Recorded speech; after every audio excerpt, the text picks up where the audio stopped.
52 ஆண்டு கால அரசியல் வரலாற்றிலே 32 ஆண்டு காலம் ஆட்சியில் இருந்த ஒரே இயக்கம் அனைத்து இந்திய அண்ணா திராவிட முன்னேற்ற மாவட்டத்தில் நாங்கள் துவங்கி கிட்டத்தட்ட என்னுடைய அப்பா தந்தையார் மறைவுக்கு பிறகு 16 நாள் இந்த காரியம் முடிவு காத்திருந்து 16 நாள் முடிஞ்ச மறுநாள் காரியம் தத்துவமாக பிடிக்கிறதா கஷ்டம். பிடிச்சாச்சுன்னா அந்த வேலை முடிஞ்சு அது ஒன்றுதான் கோயிலுக்கு தொடர்ந்து வெற்றி பெற வைத்து ஆளுநர் வளர்ந்து எதிர்கட்சியாக வளர்ந்து கோயிலுக்கு சொல்லி அனைத்து அண்ணாதிராவிட செய்திருக்கலாம். அதாவது கர்நாடக காலத்தில் பேரறிஞர் அண்ணா காலத்தில் இருந்தவங்க கூட அந்த இயக்கத்தில் இருக்காங்க.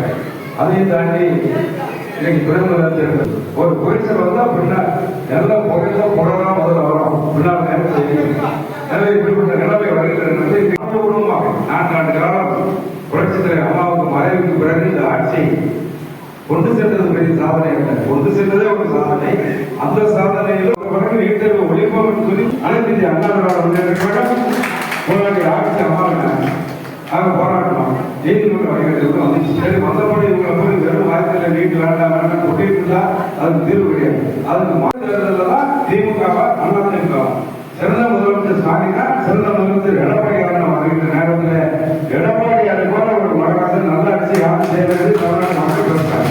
அந்த தேர்தலில் எதிரொலிக்கும் சொல்றதுதான் இருக்கிறது. அவங்க எத்தனை நேரம் கூட்டி சொல்றாலும் பரவாயில்ல, வெற்றி பெற போவது அனைத்து அண்ணாமலை முன்னேற்றம் தான். அப்படி வெற்றி பெற்று ஆட்சி பொருள் பண்ணி வாய்ப்பு நன்றி கூறி விளையாடுகிறேன். நன்றி.